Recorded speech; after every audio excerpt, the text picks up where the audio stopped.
ਤੁਹਾਡੇ ਨਾਲ ਗੁਜਰਾਂਵਾਲਾ ਪੁਲਿਸ ਤਾਵਨ ਕਰਦੀ ਪਈ ਹੈ। ਬੇਟਾ ਤੁਹਾਨੂੰ ਵੀ ਦਿਸਦਾ ਪਿਆ ਜਿਹੜੀ ਤਾਵਨ ਹੁੰਦਾ 3 ਮਹੀਨੇ ਹੋ ਚੱਲੇ ਨੇ। ਕਾਰ ਤਰੋੜ ਛੜਿਆ ਸਾਰਾ ਜਿਹੜਾ ਟਾਹ ਛੜਿਆ ਸਾਰਾ ਅੰਦਰੋਂ ਲੁੱਟ ਕੇ ਲੈ ਗਏ। ਕੀਤੇ ਨੇ ਤਸੱਦਕ ਸ਼ਾਹ ਨੇ ਉਹਦੇ ਨਾਲ ਜਿਹੜੇ ਨੇ ਔਰ ਜੀ ਨਾਲ ਲੈ ਕੇ ਇਹ ਕਰਾਂਦਾ ਤੇ ਸਾਈ ਨੂੰ ਵੀ ਲੱਗ ਗਿਆ ਤੇ ਅਗਲਾ ਸਾਈ ਮਰ ਗਿਆ। ਇਹਦਾ ਬੇਟਾ ਅੱਗੇ ਚਲਾਉਂਦਾ ਪਿਆ, ਉਹਨੂੰ ਕੋਈ ਖਰਾਸ਼ ਨਹੀਂ ਲੱਗੀ ਤੇ ਹੈਵੀ ਕਰਨ ਵਾਸਤੇ ਇਹਨਾਂ 302 ਆਪਣਾ ਸਾਈ ਮਾਰ ਕੇ ਸਾਡਿਆਂ ਬੇਟਿਆਂ ਤੇ ਪਾ ਦਿੱਤਾ। ਮੇਰੇ ਬੇਟੇ ਜਿਹੜੇ ਨੇ ਉਸ ਵਕਤ ਦੇ ਵਿੱਚ ਬਾਹਰ ਨੇ। ਤੁਹਾਡੇ ਬੇਟੇ ਨੇ ਜਿਹੜਾ ਅਸਦ ਕਤਲ ਹੋਇਆ ਹੈ, ਇਹਨੇ ਮਰਨ ਤੋਂ ਪਹਿਲੇ ਵੀ ਪੁਲਿਸ ਨੂੰ ਬਿਆਨ ਦਿੱਤਾ ਸੀ ਕਿ ਮੈਨੂੰ ਕਿੰਨੇ ਫਾਇਰ ਮਾਰੇ ਨੇ। ਫਾਇਰ ਮਾਰ ਕੇ ਇਹ ਟੁਰ ਗਏ ਨੇ। ਹਾਂ, ਫਿਰ ਪੁਲਿਸ ਆਈ ਹੈ। ਅੱਛਾ, ਫਿਰ ਪੁਲਿਸ ਨੂੰ ਉਹਨੇ ਬਿਆਨ ਦਿੱਤੇ ਨੇ। ਅੱਛਾ, ਪੁਲਿਸ ਨੂੰ ਕੀ ਬਿਆਨ ਦਿੱਤੇ ਸੀ ਅਸਦ ਨੇ? ਪੁਲਿਸ ਨੂੰ ਨੇ ਦੱਸਿਆ ਮੈਂ ਫਲਾਣਾ ਸੀ। ਹੁਣ ਉਹਨਾਂ ਪੁਲਿਸ ਵਾਲਿਆਂ ਨੂੰ ਪੁੱਛਣਿਆ ਤੋਂ ਆਂਦੇ ਨੇ ਉਹ ਅਸਾਂ ਲਿਖੇ ਕੋਈ ਨਹੀਂ ਸਾ। ਤੁਹਾਡੇ ਨਾਲ ਗੁਜਰਾਂਵਾਲਾ ਪੁਲਿਸ ਤਾਵਨ ਕਰਦੀ ਪਈ ਹੈ। ਬੇਟਾ ਤੁਹਾਨੂੰ ਵੀ ਦਿਸਦਾ ਪਿਆ ਜਿਹੜੀ ਤਾਵਨ ਹੁੰਦਾ 3 ਮਹੀਨੇ ਹੋ ਚੱਲੇ ਨੇ। ਜਲੀਲ ਤੇ ਖਵਾਰ ਹੋ ਚੱਲੇ ਆ। ਫਿਰ ਮੇਰਾ ਘਰ ਜਿਹੜਾ ਨਾ ਉਹ ਸਾਰਾ ਇਹਨਾਂ ਅਸੀਂ ਟੁਰ ਗਏ ਆ ਇਥੋਂ ਪਿੰਡੋਂ। ਸਾਡਾ ਘਰ ਤਰੋੜ ਛੜਿਆ ਸਾਰਾ ਜਿਹੜਾ ਟਾਹ ਛੜਿਆ ਸਾਰਾ ਅੰਦਰੋਂ ਲੁੱਟ ਕੇ ਲੈ ਗਏ ਨੇ। ਇਹ ਕਿੰਨੇ ਡਾਕਾ ਮਾਰਿਆ, ਕਿੰਨੇ ਤੁਹਾਡੇ ਘਰ ਤਬਾਹ ਕੀਤੇ ਜੀ? ਇਹ ਕੀਤੇ ਨੇ ਤਸੱਦਕ ਸ਼ਾਹ ਨੇ ਉਹਦੇ ਨਾਲ ਜਿਹੜੇ ਨੇ ਔਰ ਜੀ ਨਾਲ ਲੈ ਕੇ ਇਹ ਕਰਾਂਦਾ ਸੀ। ਤਸੱਦਕ ਸ਼ਾਹ ਐਡਾ ਬਾ ਅਸਰ ਹੈ ਤੇ ਕਿਉਂ ਕਾਨੂੰਨ ਇਹਦੇ ਖਿਲਾਫ ਹਰਕਤ ਦੇ ਵਿੱਚ ਨਹੀਂ ਆਂਦਾ? ਇਹ ਬੇਟਾ ਵੇਖੋ ਜੀ ਅੱਜ ਦੁਨੀਆ ਪੈਸੇ ਦੀ, ਇਹ ਪੈਸਾ ਖਿਲਾਉਂਦਾ ਹੈ। ਹਾਂਜੀ, ਪੈਸਾ ਕਰਵਾਉਂਦਾ ਸਭ ਕੁਝ। ਤੇ ਤੁਹਾਨੂੰ ਵਜ਼ੀਰ ਆਲਾ ਪੰਜਾਬ ਮਰੀਮ ਨਵਾਜ਼ ਸਾਹਿਬਾ ਵੀ ਸੁਣਦੀ ਪਈ ਹੈ, ਆਈਜੀ ਪੰਜਾਬ ਸਾਹਿਬ ਵੀ ਸੁਣਦਾ ਪਿਆ, ਕੀ ਮੁਤਾਲਬਾ ਕਰੋਗੇ? ਕੀ ਮੁਤਾਲਬਾ ਇਹ ਕਰਾਂਗੇ, ਸਾਡਾ ਹੱਕ ਦੇ ਦਿਓ ਸਾਨੂੰ। ਅਸੀਂ ਕੁਝ ਵੀ ਨਹੀਂ ਕਰ ਸਕਦੇ, ਸਾਨੂੰ ਇਨਸਾਫ ਮਿਲਣਾ ਚਾਹੀਦਾ। ਇੱਕ ਬੱਚਾ ਮੇਰਾ ਬੇਕਾਰ ਹੋ ਗਿਆ ਜਿਹਨੂੰ ਫਾਇਰ ਲੱਗੇ ਨੇ। ਅੱਛਾ, ਇੱਕ ਬੇਟਾ ਤੁਹਾਡਾ ਜ਼ਖਮੀ ਹੈ ਜੀ, ਸੁਲੇਮਾਨ ਜਿਹੜਾ ਜੀ, ਉਹਨੂੰ ਇੱਥੇ ਲੱਗੇ ਆ ਫਾਇਰ ਲੱਗੇ ਆ FIR ਜੇ ਨਾ। ਅੱਛਾ, ਐ ਨਹੀਂ ਜੇ ਤੁਹਾਡੇ ਤੇ ਵੀ ਇਹਨਾਂ ਨੇ FIR ਕਰਵਾਈ ਹੈ ਕਿ ਤੁਹਾਡੇ ਵੀ ਬੇਟਿਆਂ ਨੇ ਕਤਲ ਕੀਤਾ ਜੇ ਕਿਸੇ ਨੂੰ? ਨਹੀਂ, ਸਾਡੇ ਬੇਟਿਆਂ ਨੇ ਕੋਈ ਨਹੀਂ ਕੀਤਾ। ਇਹਨੇ ਆਪਣਾ ਜਿਹੜਾ ਨਾ ਕਾਮਾ ਸਾਈ ਇਹਨੇ ਬਾ ਕੇ ਆਪਣਾ ਬੇਟਾ ਇਹਦਾ ਅੱਗੇ ਬੈਠਾ 8 ਜੀਆਂ ਕੋਲੇ ਹਮਲਾ ਕਰਾਂਦਾ ਪਿਆ। ਅੱਛਾ, ਸਭ ਕੋਲੋਂ ਇਹ ਵੱਡੀਆਂ ਬੰਦੂਕਾਂ ਫੜਾਉਂਦਾ ਪਿਆ। ਅੱਛਾ, ਇਹਦੇ ਪਿਛਲੇ ਸਾਈ ਨੂੰ ਵੀ ਲੱਗ ਗਿਆ ਤੇ ਅਗਲਾ ਸਾਈ ਮਰ ਗਿਆ। ਇਹਦਾ ਬੇਟਾ ਅੱਗੇ ਚਲਾਉਂਦਾ ਪਿਆ, ਉਹਨੂੰ ਕੋਈ ਖਰਾਸ਼ ਨਹੀਂ ਲੱਗੀ।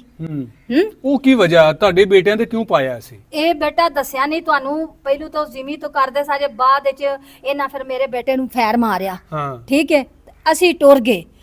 ਇਹ ਜਿਹੜਾ ਨਾ ਉਹਨੂੰ 24 ਨੂੰ ਮਤਲਬ ਸਾਡੇ ਉੱਤੇ ਹੈਵੀ ਕਰਨ ਵਾਸਤੇ ਇਹਨਾਂ 302 ਆਪਣਾ ਸਾਈ ਮਾਰ ਕੇ ਸਾਡਿਆਂ ਬੇਟਿਆਂ ਤੇ ਪਾ ਦਿੱਤਾ। ਮੇਰੇ ਬੇਟੇ ਜਿਹੜੇ ਨੇ ਉਸ ਵਕਤ ਦੇ ਵਿੱਚ ਬਾਹਰ ਨੇ। ਅੱਛਾ, ਸਾਡੇ ਕੋਲ ਡਾਕੂਮੈਂਟ ਸਾਰੇ ਉਹਦੇ ਕੋਲ। ਜਦੋਂ ਇਹਦਾ ਤਸੱਦਕ ਦਾ ਕਾਮਾ ਕਤਲ ਹੋਇਆ ਉਦੋਂ ਤੁਹਾਡੇ ਬੱਚੇ ਬਾਹਰ ਨੇ, ਪਾਕਿਸਤਾਨ ਦੇ ਵਿੱਚ ਨਹੀਂ ਸਨ ਹੈ।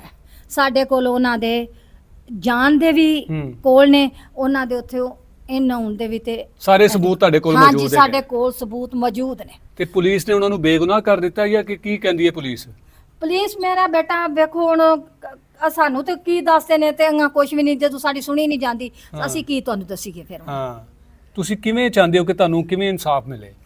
ਜੋ ਸਾਡੇ ਨਾਲ ਜ਼ੁਲਮ ਹੋਏ ਆਵੇ ਉਹਦਾ ਮਤਲਬ ਸਾਨੂੰ ਇਨਸਾਫ ਮਿਲੇ। ਹਾਂ, ਤੁਹਾਡੇ ਬੱਚੇ ਦੇ ਜਿਹੜੇ ਕਾਤਲ ਨੇ ਉਹਨਾਂ ਨੂੰ ਸਜ਼ਾ ਮਿਲਣੀ ਚਾਹੀਦੀ ਹੈ। ਹਾਂਜੀ, ਉਹਨਾਂ ਨੂੰ ਸਜ਼ਾ ਮਿਲਣੀ ਚਾਹੀਦੀ ਹੈ। ਲੇਕਿਨ ਸਜ਼ਾ ਤਾਂ ਉਦੋਂ ਜਦੋਂ ਜੋ ਕੀਤਾ ਨੇ ਉਹਦੀ ਅੱਲਾ ਦਾ ਨਬੀ ਵੀ ਦੇ ਤੇ ਮੇਰੀ ਜਿਹੜੀ ਮੌਜੂਦਾ ਹਕੂਮਤ ਹੈ ਉਹ ਵੀ ਦੇ।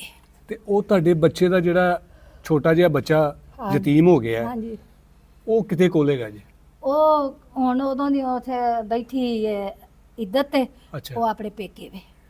ਉਸ ਬੱਚੇ ਦਾ ਕੀ ਗੁਨਾਹ ਸੀ ਜਿਹਨੂੰ ਯਤੀਮ ਕਰ ਦਿੱਤਾ ਜੀ? ਬਸ ਬੇਟਾ ਇਹਨਾਂ ਲੋਕਾਂ ਨੂੰ ਕੋਈ ਨਹੀਂ, ਇਹਨਾਂ ਤੇ ਕਈ ਯਤੀਮ ਕੀਤੇ ਨਹੀਂ ਰਹਿਕਤ ਨਹੀਂ। ਇਹਨਾਂ ਤੇ ਦੁਬਈ ਵਿੱਚ ਪਤਾ ਕਰ ਲੋ, ਇਹਨਾਂ ਦੁਬਈ ਵਿੱਚ ਬੜਾ ਮੁਲਕ ਮਾਰਿਆ ਤੇ ਲੋਕਾਂ ਦੇ ਪੁੱਤਰ ਦੁਬਈ ਦੇ ਵਿੱਚ ਜੇਲਾਂ ਦੇ ਵਿੱਚ ਰੱਖਦੇ ਨੇ ਪਏ। ਮੌਜੂਦਾ 5 ਬੰਦੇ ਪਿੰਡ ਦੇ ਨੇ। ਪਿੰਡ ਚ ਪਤਾ ਕਰ ਲੋ, ਜੇ 5 ਬੰਦੇ ਨਹੀਂ ਉੱਥੇ ਤੇ ਦੋਲੇ ਦੇ ਪਿੰਡ ਤੇ ਚਲੋ ਦੂਰ ਜਾਣਾ ਤੇ ਕਿਸੇ ਪਤਾ ਕਰਨਾ ਜਾਂ ਨਹੀਂ ਕਰਨਾ। ਮੌਜੂਦਾ ਪਿੰਡ ਦੇ ਬੰਦੇ ਹੈ ਇਸ ਵਕਤ 5 ਨੇ, 2 ਦੇ ਚਾਚੇ ਦੇ ਨੇ ਜੇਲ੍ਹ ਦੇ ਵਿੱਚ ਨੇ। ਹਾਂਜੀ, ਉਹ ਕਿਸ ਦੁਬਈ ਜੇਲ੍ਹ ਚ ਉੱਥੇ ਬੰਦੇ ਮਰਵਾਉਂਦੇ ਸਨ। ਦੁਬਈ ਦੇ ਵਿੱਚ ਵੀ ਇਹ ਬੰਦੇ ਮਰਵਾਉਂਦੇ ਸਨ ਜੀ, ਦੁਬਈ ਵਿੱਚ ਬੰਦੇ ਮਰਵਾਉਂਦੇ ਸਨ। ਲੋਕਾਂ ਦੇ ਪੁੱਤਰ ਜਿਹੜੇ ਨੇ ਉਹ ਜੇਲ੍ਹਾਂ ਚ ਰੱਖਦੇ ਨੇ ਪਏ। ਇਹ ਜਿਹੜੇ ਨੇ ਨਾ ਇਹ ਲੋਕਾਂ ਕੋਲੋਂ ਜ਼ਮੀਨਾਂ ਖਰੀਦਦੇ, ਇਹ ਲੋਕਾਂ ਕੋਲ ਜ਼ਮੀਨਾਂ ਖੋਂਦੇ। ਠੀਕ ਹੈ, ਉਹ ਪੈਸਾ ਆਗਾ ਜਿੱਥੇ 100 ਲੱਗਣਾ ਉੱਥੇ 1000 ਲਾਇਆ ਤੇ ਗੱਲ ਉਹਦੀ ਹੁੰਦੀ ਹੈ ਜਿਹਦਾ ਜਿਹਨੇ 1000 ਦੇਣਾ। ਤੇ ਤੁਸੀਂ ਪੁਲਿਸ ਦੇ ਵੱਡੇ ਅਫਸਰਾਂ ਕੋਲ ਪੇਸ਼ ਨਹੀਂ ਹੋਏ? ਉਹਨਾਂ ਨੂੰ ਜਾ ਕੇ ਦੱਸਿਆ ਨਹੀਂ ਹੈ ਕਿ ਇਹਨਾਂ ਕਾਤਲਾਂ ਨੂੰ ਗ੍ਰਿਫਤਾਰ ਕਰੋ? ਬੇਟਾ ਦੱਸਿਆ ਵੇ। ਕੀ ਕਹਿੰਦੇ ਫਿਰ? ਉਹਨਾਂ ਆਖਿਆ ਨਹੀਂ ਤੁਹਾਡਾ ਇਨਸਾਫ ਮਿਲੇਗਾ। ਅੱਛਾ, ਉਹ ਤੇ ਤਸੱਲੀ ਮਿਲ ਨਹੀਂ ਦਿੰਦੇ ਰਿਹਾ। ਨੇ ਹਾਂਜੀ ਤਸੱਲੀ ਦਿੰਦੇ लेकिन ਨੇ, मिलता नजर नहीं आ रहा। ਮਿਲਦਾ ਨਜ਼ਰ ਨਹੀਂ ਆ ਰਿਹਾ। नाज़रीन, आपने इस माँ की सारी गुफ्तगू सुनी है। यकीन करें कि मैं इनकी आंखों को देख रहा था कि इनकी आंखों से अब पानी खुश्क हो चुका है। जिसका जवान बेटा, जो आप तस्वीर में देख रहे हैं कि कितना खूबसूरत बेटा, जो बाहर से कुछ महीनों के लिए छुट्टियों पर आया था, जिसके दोस्तों ने धोखा देकर उसको वहाँ बुलाया और फिर उसके बाद उसके मुखालफिन, जो ये बाअसर जिसकी आप फ़ोटो देख रहे हैं कि इस शख्स ने अपने मुसल्ला साथियों के साथ मिलकर पहले उसको, उस नौजवान को बेईमाना तशद्दुद का निशाना बनाया, फिर उसको गोलियां मारकर कत्ल कर दिया। उसका गुनाह क्या था कि इन्होंने अपनी ज़मीन देने से इनकार किया था और फिर उसने उस इनकार का ये सिला इनको दिया कि एक बेटा इनका अपाहिज कर दिया, उसको मजरूब कर दिया गोलियां मार के, और दूसरे को कत्ल कर दिया। अब इनका सिर्फ इतना सा मुतालबा है कि हमें सिर्फ इंसाफ चाहिए। और मैं बिलखसूस CPO गुजरांवाला साहब से मुखातिब हूँ कि जनाब, ये आपको एप्लीकेशन दी हुई है इस माँ ने, लेकिन इस एप्लीकेशन पर आपने आज तक इनको बुलाकर नहीं सुना कि इनके साथ होने वाला जुल्म और इन जालिमों को कटहरे में लाने के लिए हमें क्या इक़दाम करना होंगे। मैं सुहेल ज़फ़र चट्टा साहब से भी ख़ुसूसन ये उनको पैगाम देना चाहता हूँ कि इस तरह के बाअसर जो लोग हैं, जिनको ख़त्म करने के लिए आपको इख्तियार दिया गया है, लेकिन बड़े अफसोस के साथ कहना पड़ रहा है कि जब से CCD इक़्तिदार में वजूद में आई हुई है, तब से कोई ऐसा बाअसर शख्स पुलिस मुकाबले में नहीं मारा गया जिसको ये लोग सोचें कि इस शख्स का मरना ज़रूरी था। अब ये शख्स जो ज़मानत पर दंदनाता हुआ फिर रहा है और इनको डराता है, इनको धमकाता है, और ये लोग ये इलाका छोड़ के पता नहीं किस नामालूम जगह पर इन्होंने मुझे बुलाया, और मैं इस माँ का मौक़िफ़ आपके सामने रख रहा हूँ कि इस माँ का जवान बेटा, जिसका क्या गुनाह था, जिसको बेदर्दी से कत्ल किया, और उसने मरते मरते पुलिस को अपना बयान दिया कि मुझे किस ने गोलियां मारकर कत्ल किया, लेकिन पुलिस ने उसका मौक़िफ़ रिकॉर्ड में लाने की जहमत तक नहीं की, क्योंकि पुलिस को पता है कि इसका मौक़िफ़ अगर हमने मिसलों में लिख दिया तो फिर ये बाअसर जो हमारा मुंह काला करता है, जो हमें रिश्वत देता है, वो हमारी रिश्वत और हमारा मुंह काला होना बंद हो जाएगा।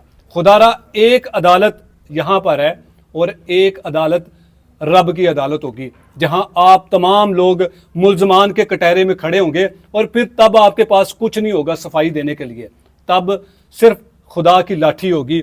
फिर उसके बाद ना तो आप कहीं अपील कर सकते हैं, ना किसी से इल्तिजा कर सकते हैं। तो खुदारा आखिर में सिर्फ आपसे ये गुजारिश करूँगा कि इस माँ को इंसाफ दिया जाए, जिस माँ का जवान बेटा और उस बेटे का मासूम बेटा जिसको यतीम कर दिया, वो सिर्फ आपसे इंसाफ के मुंतज़र हैं। वज़ीर आला मरीम नवाज़ साहिबा, आपके इक़्तिदार में जितने जराइम, जितना जुल्म हमने आपको दिखा दिया है, शायद इससे पहले हमें नहीं लगता कि इतना जुल्म हुआ होगा। ये माँ एक ख़तून है, ये माँ, आप भी एक माँ हैं, और जो माँ को तकलीफ़ होती है वो सिर्फ माँ समझ सकती है। खुदारा आपसे गुजारिश है कि आप अहकामात जारी करें और इस केस की जो है वो मुकम्मल मेरिट पर तफ्तीश होनी चाहिए। जो कसूरवार हैं उनको उनके किए की सज़ा मिलनी चाहिए, और ऐसे जो बाअसर दंदनाते इस पूरे इलाके में जिन्होंने खौफ फैलाया हुआ है, इनको निशाने इबरत बनाएं, ताकि आपकी अथॉरिटीज़ पर, आपकी पुलिस पर ऐसे लोगों का इत्मीनान बहाल हो सके। अगली वीडियो में हम इस माँ जी के उस बेटे के साथ भी आपकी मुलाकात करवाएंगे जो पाकिस्तान में था ही नहीं था, जिस पर कत्ल का मुकदमा दर्ज कर दिया गया। वो क्या कहते हैं, अगली वीडियो में आपसे दोबारा मुलाकात होगी। तब तक के लिए अल्लाह निगहबान।